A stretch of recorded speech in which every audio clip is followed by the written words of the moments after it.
didn't have I lost my coach 6 months in. He had an injury, and then said, I'll be back once I'm healed. He never came back. That was 12 years ago. So I was kind of left on my own.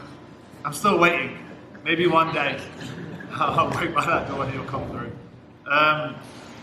So I'm predominantly self-taught, which meant I never really got most of the details that everyone else got. Like I may go to the gym somewhere, maybe once a year, or come to the Globetrotters camps, but like on a day-to-day basis, I really didn't have anyone to like learn from. So trying to like develop the understanding of why things exist helped me get better, because I try and figure out the concept that underpinned what I was like getting from different gyms or books or YouTube or whatever. I then go to a different gym, see what they did, and apply it to the concept, either fix the concept or understand why the technique worked. And then as I went along, and I was like running my gym and teaching, and just being the guy who was around the longest, I'd always get asked questions by people, usually of a different body type to me, and saying that I can't get this to work. Like, why wouldn't this submission work? Why wouldn't this work? And because I didn't get it, I was like, I don't know. I don't know the details, but I'm going to try and figure it out.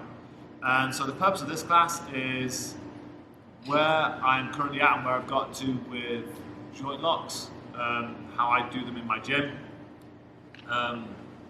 It's my opinion, it may be wrong, but if you find use in it, then good, then it was worth an hour. So I'm not necessarily going to teach an exact joint lock. I'll give an example. You can take a different one if you want to. But we're going to draw backwards again, like we did the other day, but I kind of promised on that previous session that we'd come back to the end / the beginning, and this is it. So whenever I teach a submission in my gym, I start from the very end. I look at the finishing detail first. What is actually happening? What am I destroying? Because it's quite, I don't know, shocking or amazing how many times I come across people who don't actually know what they're breaking. And so they'll go for like a joint lock, and I'll say, what are you destroying? And they're like, man, it just taps. And it's like, well, if it doesn't work in the competition or something like that, and you don't know why, then, I don't know, you just say something to do is flexible. And that's what kind of then started happening, because I'm a black belt in the pre, and he's quite well known for his arm lock defense. So I used to then travel around and just like let people armbar me. And they'd be there going nuts trying to break my arm. And they'd be like, oh, you must be super flexible. I'm like, no, I'm not. I've been doing jiu-jitsu for 12 years. I am not flexible anymore. Like, everything is wrecked. But because they don't understand what is actually happening, they can't then fix the problem that I've created, which is a bad sign. So the idea of this class is to then fix that kind of gap in the knowledge, if you have it. If you're already fine with it, then I'm wasting your hour. And I do that by drilling backwards. So the first part of like any drill for me is to isolate what you are actually destroying, like understand what is breaking. JJ did like in his leg lock session the other day, he did quite well, like understanding like what gets broken in a heel hook, which doesn't usually get spoken about an awful lot.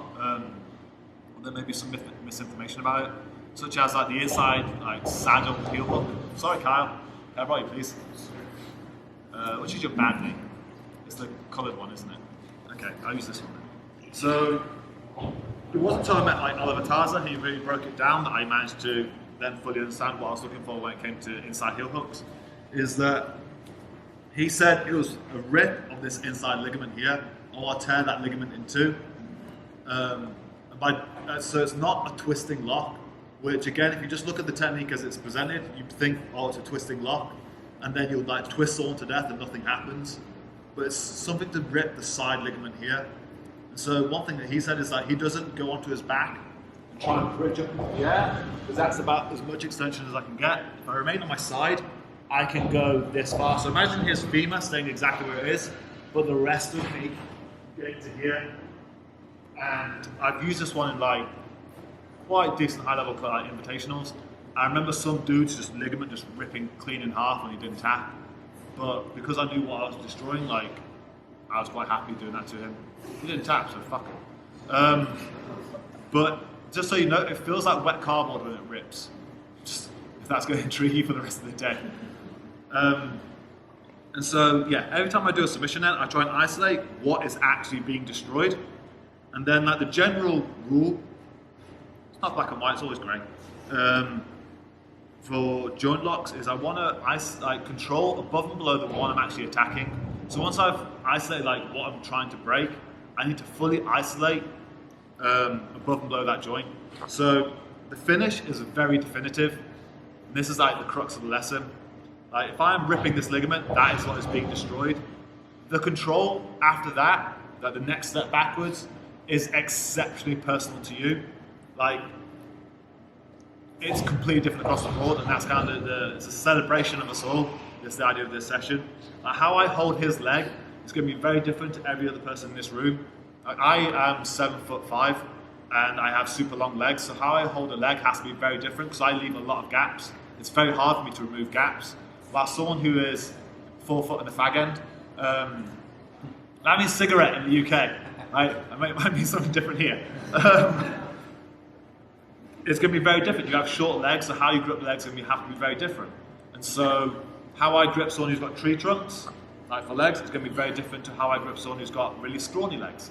But if I just try and like brute force a singular detail, I'm not getting the purpose of why I'm doing it, and then it fails, and then I don't get my break. Does that make sense? Does it happen to other people here? Like you tried to like wrap your body around someone else's joint, it hasn't worked, and you're like, oh fuck this guy, maybe he's immune to leg locks. That's not a thing. Like everyone's leg breaks eventually. Like the long dudes like, yeah, this happens all the time. And so this is why I like this idea of training backwards and not forwards and then sticking to details. Like explore why you do what you do and how your body works. And so it's kind of like, maybe the purpose of this is to amend how we drill. So I'm going to do it with the ankle lock. Sorry. It's a really good example technique. So when I do an ankle lock, again, I isolate what I want to destroy. I'll show you this one. I want to rip this ligament here in two, usually for my basic ankle lock, because most people have a lot of strength in that field of motion. If I go and blade my foot like that, and I try and do the same thing, it's just going to snap. So that's what I want to do to their ankle. I want to flex it inwards and then break it.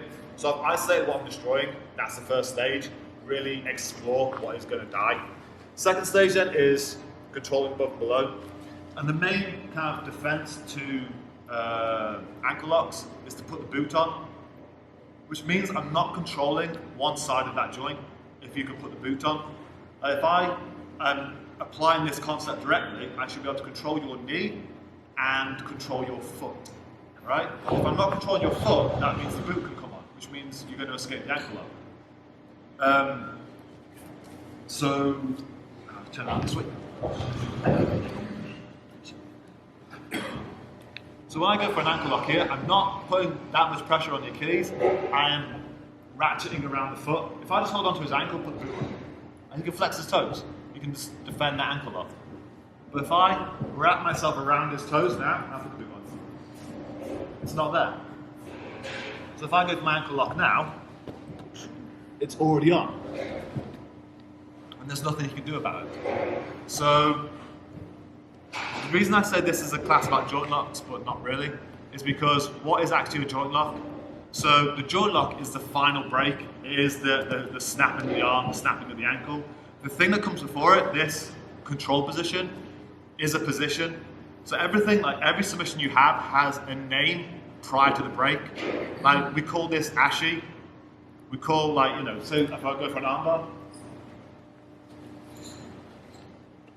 the armbar is the breaking of the arm. But this position, I don't know, spider web, crossbody, I don't really stick to names. But this is an entirely separate position. And what's one of the core tenets of jiu-jitsu? Position before submission. And that's one that, one of the stupidest things I ever say, if he holds his hands together, is I'm going to abandon position for submission. I may get it, but if I start doing stuff like this, to try and break his arms open, I've completely lost control of the joint above and below. I've lost control of his shoulder. I've lost position for a submission. But if I fully isolate the position and fully control this joint, and really ratchet it in, you can hold his hands all day long, but that doesn't matter, because if I unless it's like IBJJF Worlds and there's only 5 seconds left, I have all the time in the world. Like, can you get out of this position? He's stuck. So eventually, it's just now a matter of time and strength. His grip will fail. And I'll just lie here. It goes eventually, and now he isn't going anywhere. Because I chose position before submission. Does that make sense? So I need to fully grasp my position, and the better my position becomes, the easier my submission becomes. If I don't have full control of his shoulder, or full control over his ankle or foot or something, then submissions don't work. Does that make sense? So I need to fully deep dive into this idea. The harder part of all this is what we do with our legs. Our legs can define the position in a lot of these situations, like arm bars, leg locks, etc. But they're the part of our body we have the least dexterity and control over. We're very good with our hands, we're very clever monkeys. And so we spend all this time looking at what we do with our hands and holding on to things, but we ignore what we do with our legs. We don't pinch effectively. Does that make sense? And every time I've come across someone who's a high-level joint locker, like legs or arms or something, the crank they get, the pinch they get on those upper joints is exceptional. It's exquisite. It is horrifying, right? I felt super high-level leg lockers. Just the grip they have on my thigh, I'll tap to that. It is disgusting. But that's what separates them, is they have spent longer focusing on what their legs do than what their arms do. Because your legs will define the position, your arms will define the finishing mechanic. Does that make sense? That's the hardest part to do, because also you're trying to control a joint that's very large and very close to their core, which means it's very easy to slip off. This is the mistake that Cam made, is that if he defends a joint lock, so if he defends the finishing mechanic, this is defending the armbar. But that's it. Eventually it will fail. To fully escape this, he needs to defend the position. If he defends the position, there can never be a joint lock. So, let's see if this works. Can you armbar me, please? So if he just lays his legs over and doesn't fully isolate my shoulder, I go for an armbar, I can adjust and get rid of the armbar. I go for it. Because I'm defending the position, there is no armbar. He doesn't have my shoulder. But if he fully isolates my shoulder and pinch onto it before he gives the armbar, then now I'm fucked. Does that make sense? So I titled this class How to Defend Joint Locks, but we're not defending joint locks. Because to defend a joint lock, that's the end product I'm stopping. I'm not killing the position. All I've done is buy myself a few seconds before the submission comes back, because I'm still in the position. It's the same as if someone goes for an ankle lock. So he has my leg all wrapped up, I hold onto his gi, I put the boot on. I'm killing the ankle lock for a second, but I'm not stopping the position. I'm still in danger. But if I get rid of the position, and don't let him have my knee, ankle lock me, break my ankle, prove me wrong, break it, break it, break it, break it. Nothing's going to happen. Does that make sense? So this is why I believe in drilling backwards, because it makes more sense on why actually joint locks work and how we then defend or make our joint locks better. And so I've talked for 15 minutes already, I won't give you guys a drill. We're going to go for the ankle lock. And what I want you to do is take this idea that, okay, isolate the foot, but then isolate the knee and spend as long as you can figuring out how your body works isolating that knee. And I did a seminar alongside Imanari about a year ago. Imanari is not a big dude. He is relatively small compared to other adults. So how he holds the leg is vastly different to me. So his ankle lock, mine's regular because I've got super long legs, and so I go quite high up, for example, regular Ashi. How he holds this, because he's super short, is he tucks his foot around there and goes over like this. He's still applying the same concept of isolating the knee, but because of his short legs, he can get this way easier. I can't. It takes me a lot more to move my legs in. His ankle lock then is super powerful because it suits his body type. But that won't suit big dude. He won't be able to throw his legs in like that. I can't, but you might. But because he has applied the concept, applied this idea of isolating above and below the joint he wants, he then throws his body type to then investigate it. And that's kind of the idea of this class, is to celebrate our different body types and really like deep dive into how we should like apply it to our jiu-jitsu. So I want you to go away and with your partner, figure out how you're going to hold this knee better, how you're going to isolate this knee. Does that make sense? And you have to have a good conversation with your partner. And so I talk about backwards drilling, I also talk about reverse drilling. And so we kind of like, whenever we drill, we want to be the person doing the move. Like it's my triangle, I'm going to do the triangle, like I'm going to do it to you. But one of the greatest ironies is we never know our own side control, we never know the pain we inflict on other people. And the only way we learn is by coaching someone else through it. Does that make sense? Like I have learned more by telling white belts how to break my ankle than I have learned doing ankle locks to white belts. So what I'll do is I'll say, right, I want him to be a blank slate. I hold my foot.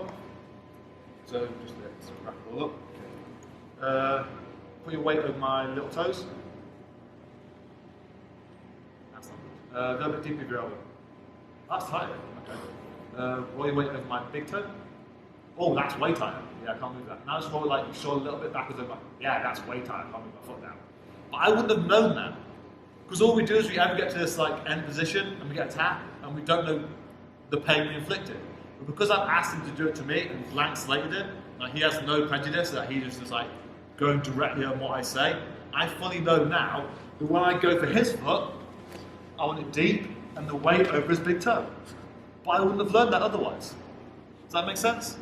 So enjoy this, enjoy exploring these techniques, doing them backwards.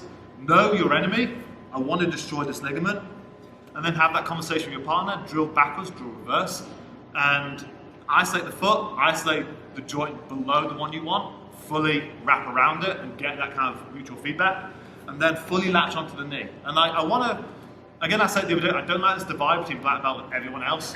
This is a group learning project. I want everyone to pitch in afterwards with their ideas. If you do some cool shit, I don't care if you've been here for a week, a month, 5 years, if you do something cool, I'm going to steal it. I'll brand it as my own, fuck you.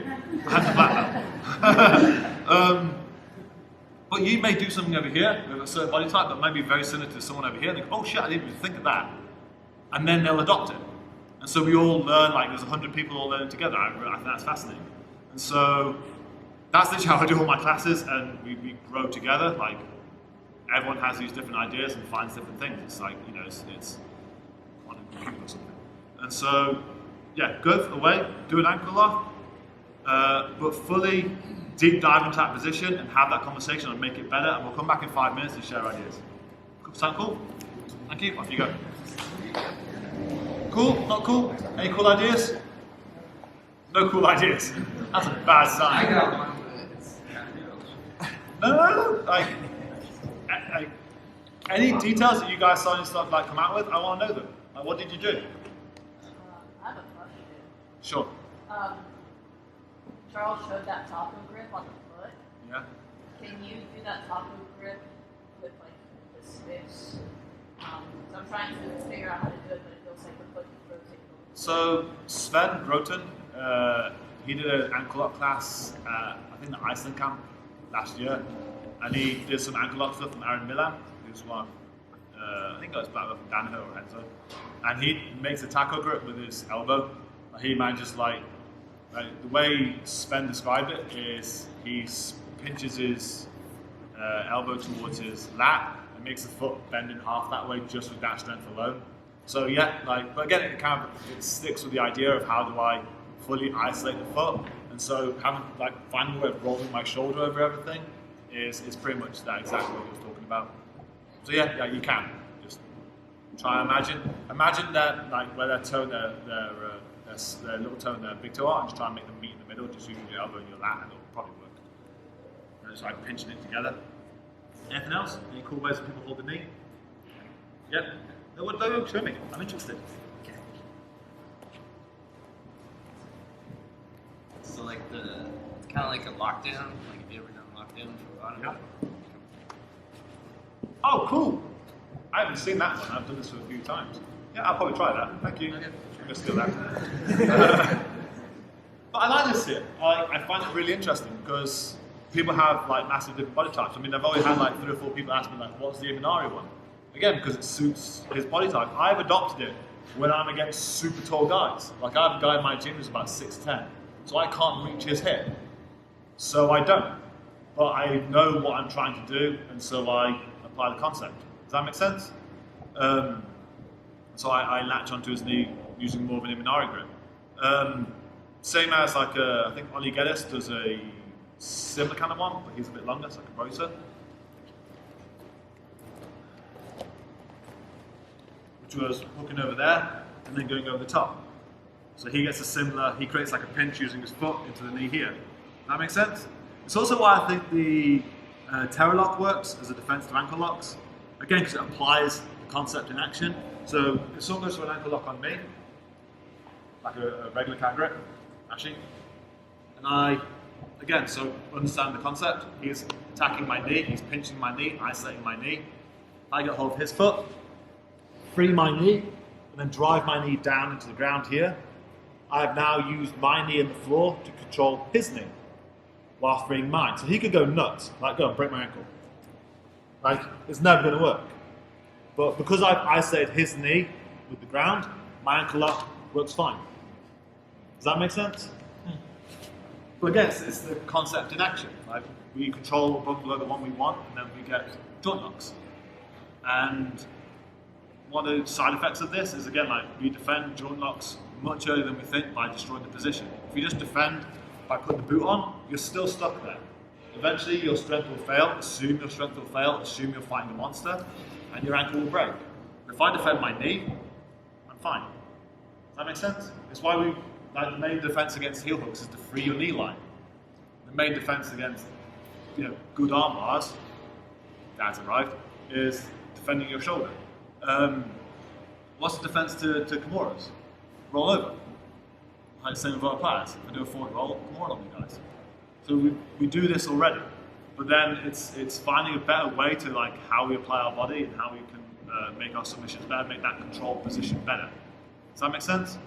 So the next phase after that would be, as soon as you know your body and know how you want to attack a limb that suits you and how you can isolate the best, we then go into context, which is what I said the other day, like inside-outside principle and stuff like that. Like if I want to hunt for leg locks, I want to be the inside person. So say if I was in someone's closed guard, I'm the inside person, which means I can do leg locks. So I know my context, I know my starting position, like inside-outside principle. I know where I want to end up, my version of minor control, like around that limb, and then I just hand find my way there. Does that make sense? And that's all jiu-jitsu then. And then you can build brilliant drills by working on that hand fighting, having someone who gives you better hand fighting than you just find your way there. Does that make sense? And so we're going to do that now, just as a 5-minute drill, then we're going to move back to a different joint lock. So you have your ankle lock, you've isolated the foot, you've then spent longer isolating the position. What I want you to do is, I want you to ignore the break. I want you to be able to hold the position for 5 seconds. Every position is eventually escapable. Like everything. There's very few positions that you cannot escape from. So what I want you to do, what are you going to say? Is you're going to choose like an inside position, so inside the closed guard or butterfly or something like that. And you know what your ankle lock looks like if you've just done it with like a different leg configuration. And your partner's going to be like a pad man. They're going to be like giving you hand fighting drills, and you're just going to, at the right time, jump for your minor control. And the problem is like, it's a transition where you'll probably fail. Is that as I jump for his leg, if my transition is shit, I'll lose the position, everything's gone. Does that make sense? That's like Christian said in his class, like these trenches with the defensive positions are safe, but when you're outside of the position and transitioning between them, that's when you get shot. It's the exact same here. My transition between my major control to my minor control is poor. That's when I'm going to lose everything. That's when they defend, okay? But once I actually latch onto the position, I have some time to then create a finish. Does that make sense? So he's going to be in an outside-based position, closed guard for example, and he's just going to give me stuff to work with. So if he's going too nuts, I'll tell him to calm down. If he's being too complacent, I'll ask him to bring it up. So let's play. So he's giving me stuff to work with, he's pretending like sparring, they might hunt for stuff. Again, I'm going to win. It's not sparring, but it's going to pretend like it is. And then I've got 5 seconds to hold this before I go for a finish. So I'm not going to jump straight for the end product. I want him to now escape. So,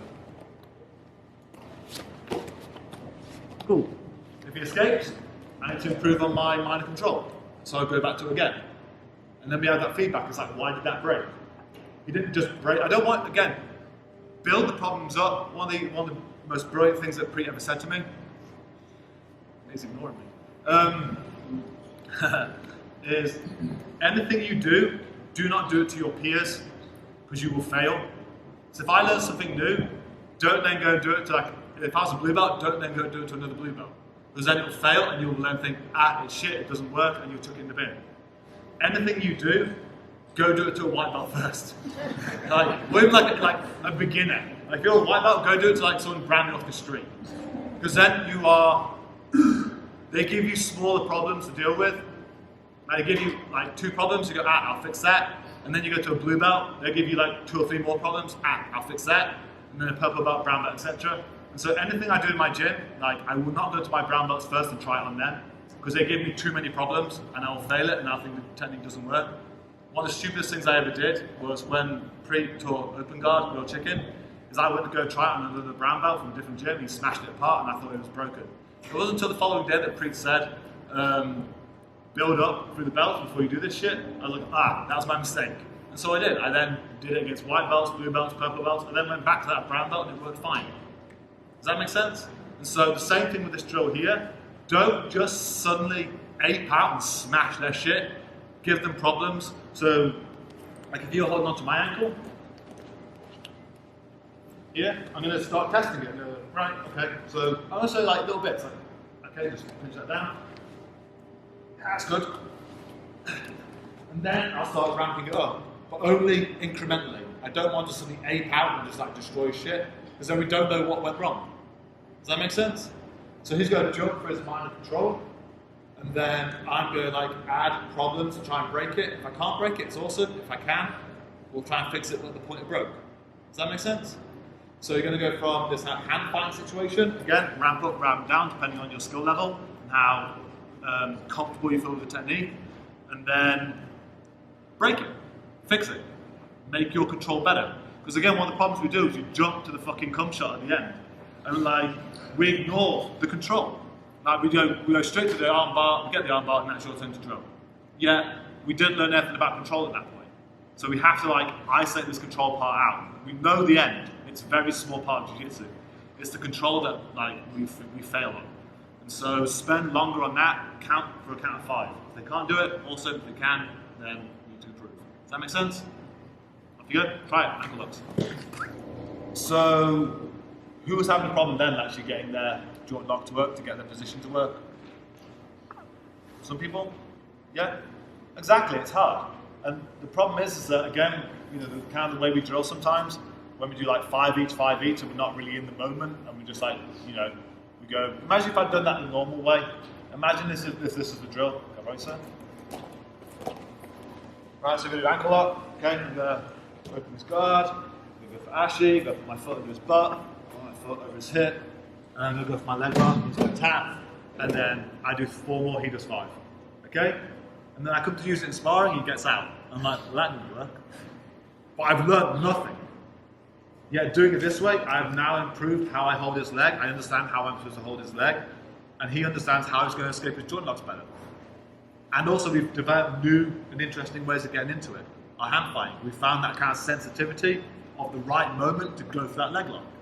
Instead of it just being break the guard, go for the leg lock, I've now discovered an interesting sensitivity that I know when the right timing is to jump on it. The second his leg kind of open for anything, bang, joint lock happened.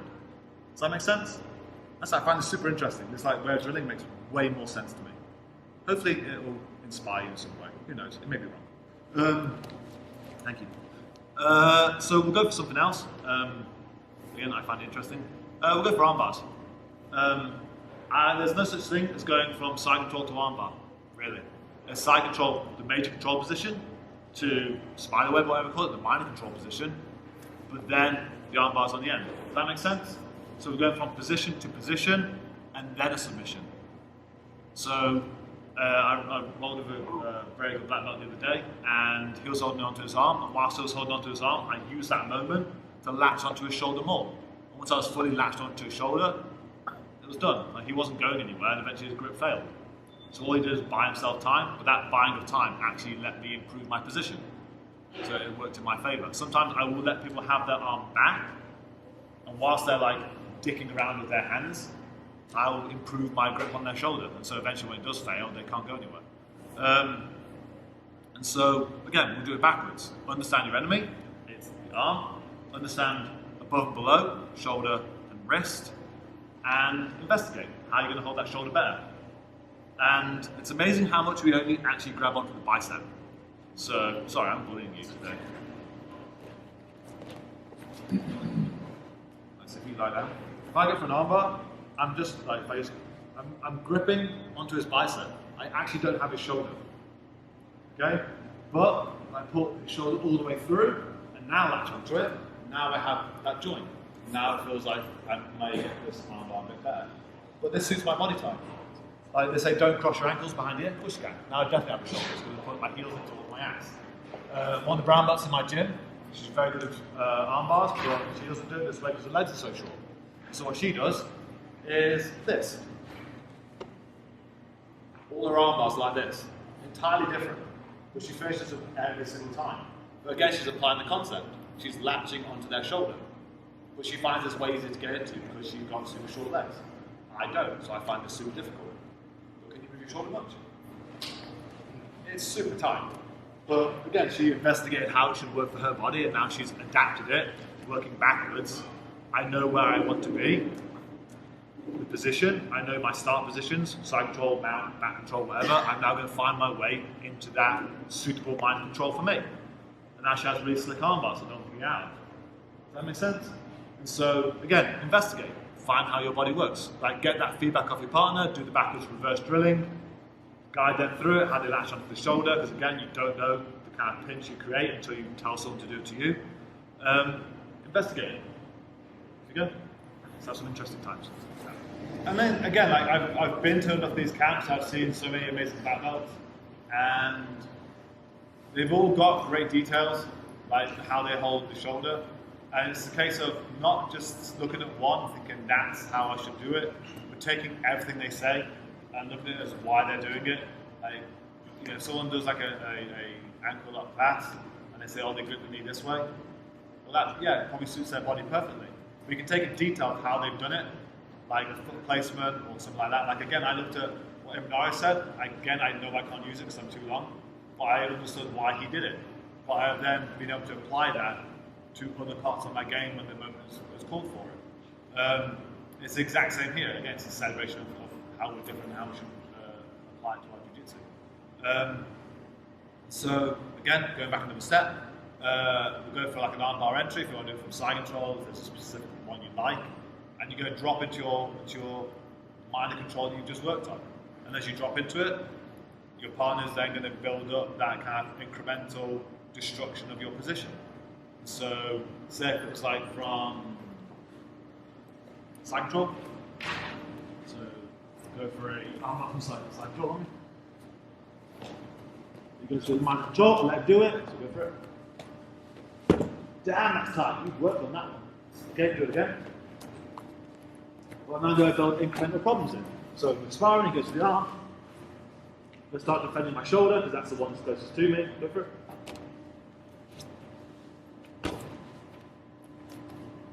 So now I just see the problem where if I bring my shoulder up towards his knee, it starts to fall apart.